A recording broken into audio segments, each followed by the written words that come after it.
రాయ్ గారు కానీ మిగతా మిత్రులు ఇప్పుడు ఇదే జడ్సన్ కానీ వీళ్ళంతా కూడా గతం నుంచి కూడా ఉద్యోగాల పిల్లల కోసం నిలబడ్డారు.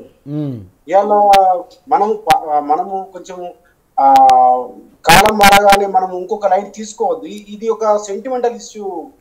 మనకు మనకు ఏమంటున్నంటే ఇది వాళ్ళు నిజాయితీగా మనం ఆత్మవిమర్శ చేసుకోవాల్సిన అవసరం ఉంది. నిజాయితీగా ఆ పిల్లలు ఎటువంటి రాజకీయాలు లేకుండా వాళ్ళకు ఉద్యోగాలు కావాలని ఒక కాంక్షతోటి మాట్లాడుతున్న అంశంగా చూడాలి మనం దాన్ని. రాజకీయ కోణంలో టిఆర్ఎస్ చేపిస్తుంది, బీజేపీ చేపిస్తుంది, లేకపోతే ఇంకెవరో చేపిస్తున్నారు అనే దాంట్లో చూడొద్దు. నేను ఏమంటున్నా అంటే ఈ తెలంగాణ ఉద్యమము మన అశోక్ సార్ గారు హిస్టరీ స్కాలర్, వాడు గొప్ప మంచి ఇది. మా రాయ్ కూడా గతంలో చాలా ఉద్యమాల్లో పార్టిసిపేట్ అయిన నా మిత్రుడు. నేను ఏమంటున్నా అంటే తెలంగాణ అనేది ఇది ఒక కొలువుల కొట్లాట కొలువుల కోసమే వచ్చినటువంటి ఉద్యమం తెలంగాణ. మాకు ప్రత్యేక రాష్ట్రం కావాలని చెప్పేసి అనడంలోనే 52లో కానీ 69లో కానీ మొన్న జరిగినటువంటి మలిదేశ ఉద్యమంలో కానీ మనం అందరం కొట్లాడింది తెలంగాణలో ఉద్యోగాల కోసము. మా ఉద్యోగాలు మాకు కావాలి, మా నీళ్లు మాకు కావాలి, మా వనరులు మాకు కావాలి, మాకు ఆత్మగౌరవంతో కూడుకున్న తెలంగాణ కావాలి, మనం కొట్లాడినాం. ఇలా గతంలో జరిగినటువంటి చిన్న చిన్న పొరపాట్లు వల్లనే ఇవాళ ఈ ప్రభుత్వం అధికారంలోకి వచ్చింది. ఇక దాని మీద చర్చ లేదు. ఇక ఇదే విద్యార్థులు అసంతృప్తి వల్ల 30 లక్షల మంది నిరుద్యోగుల అసంతృప్తి వల్ల ఆ ప్రభుత్వం పోయింది. ఇక దాంట్లో ఇంకా చర్చ లేదు. కాబట్టి ఏమంటుంటే ఈ జడ్సన్ ఈ పార్టీ, లేకపోతే అశోక్ సార్ ఈ పార్టీ, వీళ్ళందరూ కూడా గత ప్రభుత్వంలో కొట్లాడినోళ్ళే కదా. ఇదే మోతిలాల్ కాంగ్రెస్ పార్టీకి ప్రచారం చేసిన వాళ్ళు, ఇదే విఠల్ కాంగ్రెస్ పార్టీకి ప్రచారం చేసిన వాళ్ళు, ఇదే మైబాల్ యాదవ్ టిఆర్ఎస్ వ్యతిరేకంగా ప్రచారం చేసిన, ఇదే జటంగి సురేష్, వీళ్ళందరూ పిల్లలు ఇప్పుడు ఎవరైతే కొట్లాడుతుంటారో వీళ్ళందరూ కూడా గత ప్రభుత్వంలో కూడా నిరుద్యోగుల కోసం నిలబడ్డవాళ్ళు. అశోక్ గారు 4 సంవత్సరాలు నిలబడ్డవారు. కాబట్టి నేను ఏంటంటే దీన్ని ఒక రాజకీయ కోణంలో చూడకుండా ఆ పిల్లలకు న్యాయంగా మనం ఇవ్వాల్సినటువంటి ఉద్యోగాలు ఇవ్వడం కోసం ప్రయత్నం, ఏమాత్రం అవకాశాలు ఉన్నా దానికోసం మీరు పాజిటివ్ గా చెప్పండి, ముఖ్యమంత్రి గారికి చెప్పండి, చుట్టూ ఉన్న వాళ్ళకి చెప్పండి. ఇది ఒక ఎందుకంటే అక్కడ మిస్గైడ్ అయిపోతే విషయం ప్రతిసారి కూడా ఇది రాజకీయ అంశం, అసలు రాజకీయ నిరుద్యోగం చేస్తున్నారు, లేదో ఎల్ఐ చేస్తుండ్రు, పుల్లయ్య చేస్తుండ్రు, పలానా పార్టీ చేస్తుంది, పలానా ఈ పార్టీ చేస్తున్నాను అంటే ఆ పిల్లల ఒక ఇష్యూ పక్కకు పోతుంది. కాబట్టి నేను చెప్పాల్సింది ఒకటి, ఆ పిల్లలు నిజాయితీగానే కొట్లాడుతున్నారు. ఇదొక నేను గతంలో తెలంగాణ ఉద్యమంలో రాయి మనం అంతా కూడా తెలంగాణ ఉద్యమంలో పార్టిసిపేట్ అయినాము, కొట్లాడినాము, అరెస్ట్ అయినాము, జైల్లోకి పోయిన వాళ్ళము, దీక్షలు చేసిన వాళ్ళము. ఈ తెలంగాణ ఉద్యమంలో కూడా మనం చూసినాము.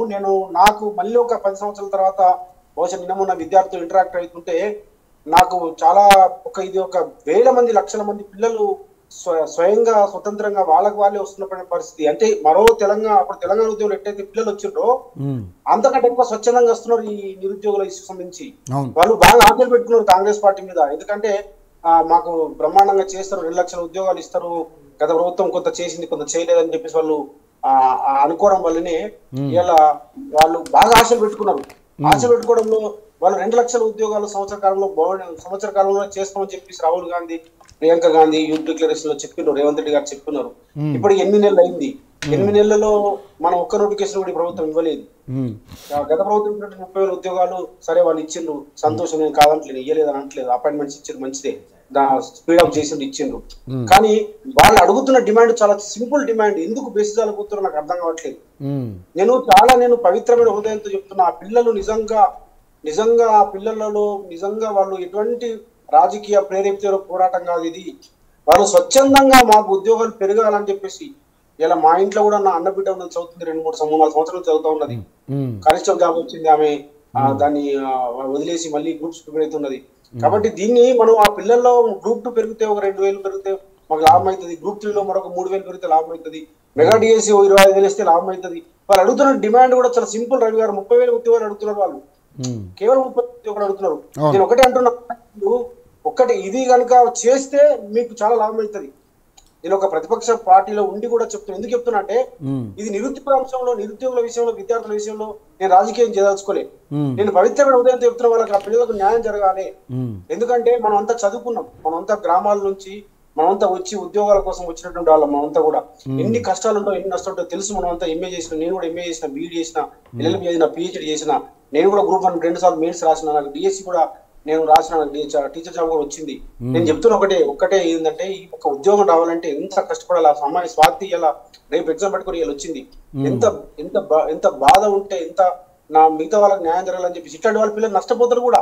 అవును. ఇట్లాంటి పిల్లలు ఒక్కోసారి డిస్టర్బ్ అయిపోయి ఉద్యోగాలు రావాల్సిన పిల్లలు నష్టపోతారు. అదే నేను గ్రూప్ 1 రాసినప్పుడు నాతో పాటు అయిన వాళ్ళ భాస్కర్ అంతా మన కేసులో సుభాష్ రెడ్డి కేసులో మనం అరెస్ట్ అయినాం కదా రాయి, అప్పుడు మీరు కూడా ఉన్నారు ఆ కేసులో. అదే ఆ భాస్కర్ డిఎస్పీ అయిండు, ఇప్పుడు ఎస్పీ అయిండు. మన నేత వెంకటేష్ నేత ఎక్సైజ్ ఆఫీసర్ అయిన తర్వాత సరే ఇప్పుడు మన ఎమ్మెల్యే అయిండు. ఏమంటుంటే ఒక్కసారి మిస్ అయితే పిల్లలు నష్టపోతారు. కాబట్టి దీన్ని ఒక రాజకీయ అంశంగా చూడొద్దు. ఆ పిల్లల కోసం మీరు ప్రయత్నం చేయండి, చెప్పండి. దీన్ని రాజకీయ అంశంగా చూడొద్దు. ఈ 30,000 ఉద్యోగాలు కనుక ఈ 30,000 ఇలా అడుగుతారు. ఇలా ఆల్రెడీ 8 months అయిపోయింది, ఇంకా మిగిలిన 4 నెలలే. యూత్ డిక్లరేషన్ లో భాగంగా కాంగ్రెస్ పార్టీ చెప్పింది కదా. రాజారావు గారు చిన్న ఒక్క నిమిషం చెప్తాను. అసలు డిమాండ్ ఏంటంటే డిఎస్సి వాయిదా వేయాలి, గ్రూప్ 2 వాయిదా వేయాలి.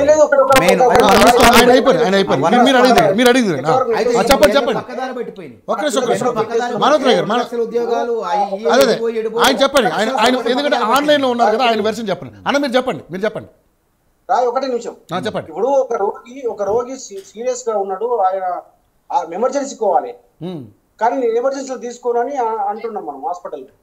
అప్పుడు ఆ రోగి ఏమంటుంటే నేను చచ్చిపోతా, కనీసం నాకు ఏదైనా నొప్పి లేకుండా చంపుకునే పరిస్థితి మనం నెట్టేసినాం.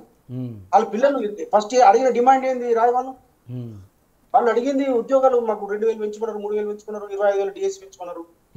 దాని నుంచి మనం ఏం చేసాం, లాస్ట్ మేము కొట్టాను కదా, ఇక మాకు టైం లేదు, కనీసం పోస్ట్ పోన్ చేసే పరిస్థితి మనం తీసుకొచ్చినాం.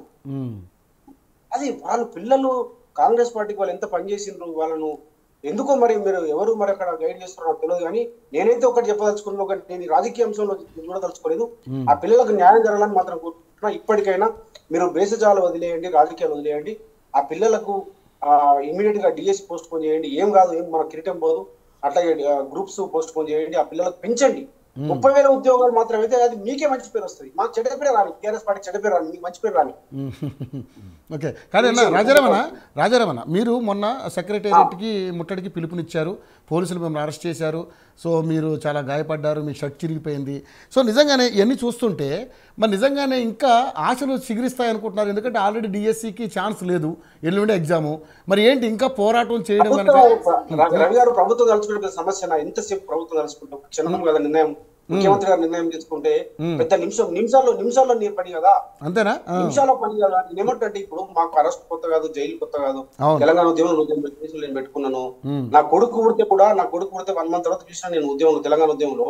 నాకే ఉద్యోగం రాక కాదు, రాయి కూడా మంచి ఉద్యోగస్తులు అవుతుండే, అందులో త్యాగాలు చేసిన వాళ్ళమే. కాబట్టి మనం ఒకటే, నేను చిన్నగాని దయాకర్ కూడా నా తమ్ముడే, నేను చెప్తున్నా ఈ హిస్టరీలో మాత్రం మీరు అట్లా పోకండి. మీకు మనకు ఒక హిస్టరీలో మనం ఒక నిలబడాలి. మనము ఈ రాజకీయాల్లో ఈ విషయంలో మీరు చెప్పండి, ఏం కాదు. ఇప్పుడు ఒక మాట మన అడుగు వెనకేస్తే తప్పేంది. దీన్ని ఒక్క విషయంలో మాత్రం మీరు దీన్ని రాజకీయ అంశంగా చూడకండి, ఇది వాళ్ళ పవిత్ర ఉద్యమంగా చూడండి అని నేను చెప్తాను. ఓకే. సో ఒక్కసారి మనం అశోక్ గారితో మాట్లాడి మళ్ళీ మీ దగ్గరికి వస్తాం. దయచేసి మీరు మాట్లాడకండి, వినండి, పాయింట్లు రాసుకోండి, మీరు తర్వాత చెప్పండి. విషయం చెప్తారు. అశోక్ గారు నమస్కారం.